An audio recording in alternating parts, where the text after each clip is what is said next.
A noite cai, e uma atmosfera de mistério envolve tudo. Sombras dançam, fantasias de monstros e fantasmas ganham as ruas, e o ar se enche de uma energia particular, uma mistura de medo lúdico e fascinação pelo oculto. O Halloween, com suas abóboras iluminadas e contos de terror, parece apenas uma festa inofensiva, uma tradição importada que celebramos com doces e sustos. Mas para a doutrina espírita, nada é apenas o que parece na superfície. A doutrina nos ensina um princípio fundamental: a lei da sintonia vibratória. Nossos pensamentos, sentimentos e intenções criam um campo energético ao nosso redor, uma assinatura que atrai espíritos de mesma frequência. Quando nos envolvemos em alegria genuína e pensamentos elevados, atraímos companhias espirituais benfeitoras.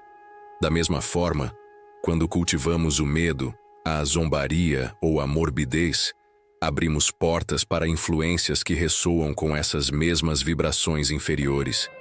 Imagine que cada fantasia, cada imagem macabra, cada filme de terror assistido em nome da diversão, é como uma nota musical tocada no grande instrumento do universo.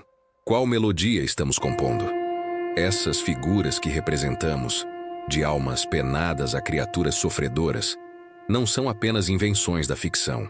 Elas são representações, ainda que distorcidas, de estados reais de sofrimento e perturbação no plano espiritual, de irmãos nossos que ainda se encontram em desequilíbrio. Ao focarmos nossa atenção coletiva nessas imagens, mesmo que de forma passageira e por brincadeira, estamos gerando uma poderosa egrégora, uma nuvem de energia psíquica. Qual é a natureza dessa energia? Ela eleva ou rebaixa? Ela consola ou perturba? A visão espírita nos convida a olhar para além da fantasia e a questionar a qualidade das vibrações que estamos emitindo e, consequentemente, atraindo para perto de nós e de nossos lares. A questão não é sobre proibir ou julgar a festa, mas sobre despertar a consciência. A fina membrana que separa o nosso mundo do mundo espiritual é mais permeável do que imaginamos. Nossos antepassados, em culturas antigas, sabiam disso instintivamente. Eles sentiam que em certas épocas do ano, essa conexão se tornava ainda mais evidente. Mas o que eles realmente entendiam sobre essa interação entre os dois mundos? Muito antes das fantasias e dos doces, os povos celtas celebravam o Samhain, um festival que marcava o fim do verão e o início do ano novo. Para eles, na noite de 31 de outubro, o véu que separa o mundo dos vivos do mundo dos mortos se tornava mais fino. Era um momento solene, de profundo respeito e também de certo temor, pois acreditava-se que os espíritos podiam caminhar entre os homens. Essa crença ancestral, despida de suas camadas folclóricas, encontra um eco direto nos ensinamentos espíritas. O que os celtas percebiam de forma intuitiva, a doutrina espírita veio a codificar e explicar através do estudo sério da mediunidade e da natureza dos espíritos, mostrando que estamos sempre sob sua influência. As práticas do Samhain, como acender fogueiras e usar máscaras, tinham um propósito claro. Os celtas buscavam afastar os espíritos malévolos e honrar seus antepassados. Havia uma consciência da dualidade do mundo espiritual, a existência tanto de espíritos benevolentes quanto de outros, ainda apegados à ignorância e ao mal. Eles não brincavam com o desconhecido. Eles o tratavam com a seriedade que a sua intuição lhes ditava. Com o passar dos séculos e a cristianização da Europa, o Samhain foi sincretizado, dando origem ao All Hallows Eve, a véspera do Dia de Todos os Santos. A essência de uma data voltada à reflexão sobre a vida após a morte foi gradualmente se perdendo, sendo substituída por um carnaval que muitas vezes zomba e trivializa justamente aquilo que os antigos tanto respeitavam: a realidade da existência e da influência espiritual. Isso nos leva a uma reflexão crucial. Se os povos antigos, com sua percepção aguçada, buscavam proteção contra certas influências espirituais nesta data, o que mudou? Será que essas influências deixaram de existir? Ou apenas aprendemos a ignorá-las, transformando um portal de consciência em um parque de diversões temático? A questão que fica é: o que acontece quando uma sociedade inteira decide brincar com forças que mal compreende? No mundo moderno, o Halloween é visto majoritariamente como uma brincadeira inocente, especialmente para as crianças. Vestir uma fantasia de fantasma ou vampiro parece tão inofensivo quanto se vestir de super-herói. Contudo, a perspectiva espírita nos convida a analisar a intenção e a energia por trás do ato. Brincar com a imagem da dor, do sofrimento e da perturbação espiritual pode não ser tão neutro quanto parece em sua essência. A questão central não reside no ato de se fantasiar, mas na cultura de zombaria e fascinação pela escuridão que a data promove. Quando glorificamos figuras que representam o desequilíbrio e a vingança, estamos, de certa forma, validando esses sentimentos em nosso campo mental. É como sintonizar o rádio de nossa mente em uma estação de baixa frequência, abrindo-nos para as transmissões que ali operam, povoadas por entidades que se afinam com essa mesma vibração. Muitas pessoas buscam entender, afinal, o que a doutrina espírita pensa sobre o Halloween. A resposta não é um simples pode ou não pode. É um convite à responsabilidade. Estamos cientes de que nossos pensamentos alimentam o mundo espiritual ao nosso redor?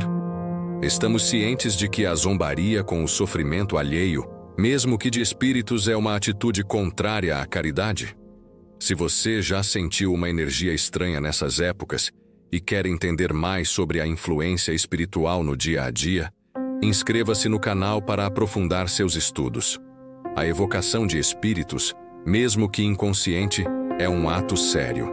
Quando criamos um ambiente mental e emocional focado em terror e imagens macabras, estamos na prática enviando um convite. Não é um convite formal, com palavras, mas um convite vibratório, muito mais poderoso. Espíritos brincalhões, zombeteiros e sofredores sentem-se atraídos por essa afinidade, vendo na festa uma oportunidade de interagir e se alimentar dessas energias densas. Isso pode parecer extremo, mas a lei é clara. A semeadura é livre, mas a colheita é obrigatória. Brincar com o fogo pode não nos queimar imediatamente, mas aumenta drasticamente o risco de um incêndio. Da mesma forma, mergulhar em vibrações de medo e perturbação nos torna mais vulneráveis a processos obsessivos, onde espíritos desequilibrados encontram brechas para exercer sua influência negativa de forma mais contínua e profunda em nossas vidas. A doutrina espírita nos esclarece que a chamada lei da atração é, na verdade, uma lei de afinidade ou sintonia. Não atraímos simplesmente o que desejamos, mas aquilo com que vibramos em harmonia.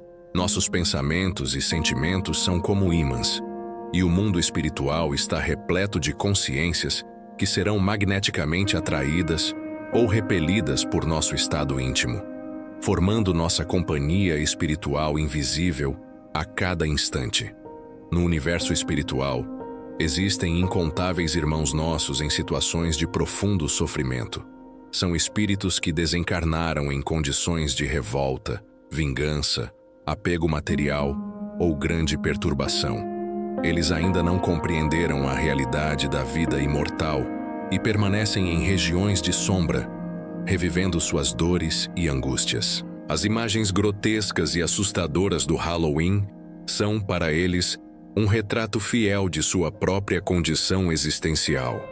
Quando uma festa inteira é dedicada a representar e a se divertir com essas imagens, cria-se um verdadeiro banquete psíquico para essas entidades.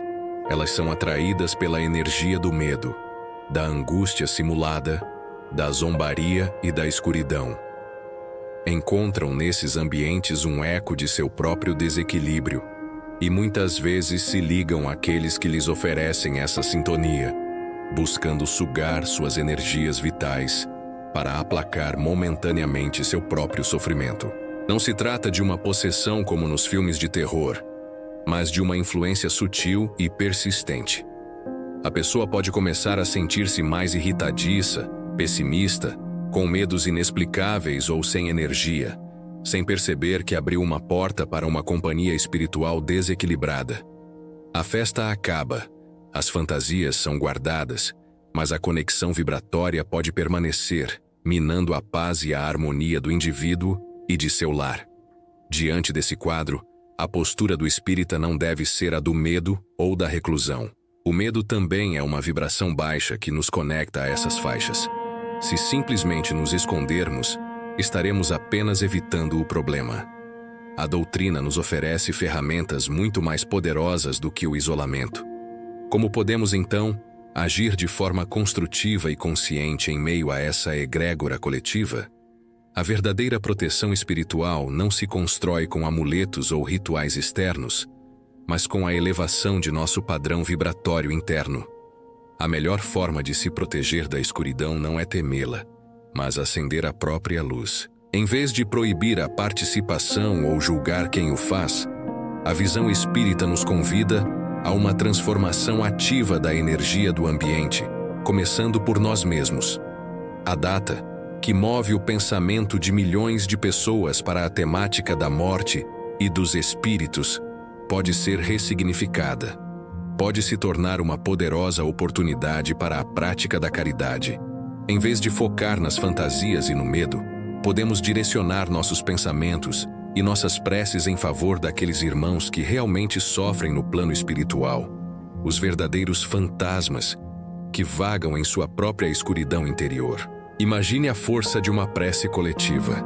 Se na noite de Halloween, em vez de nos conectarmos com o terror, nos unirmos em vibrações de amor, compaixão e paz, pedindo aos bons espíritos que amparem essas almas sofredoras, estaríamos transformando um foco de perturbação em um poderoso farol de luz, oferecendo alívio real a quem precisa e, ao mesmo tempo, criando um escudo protetor ao nosso redor.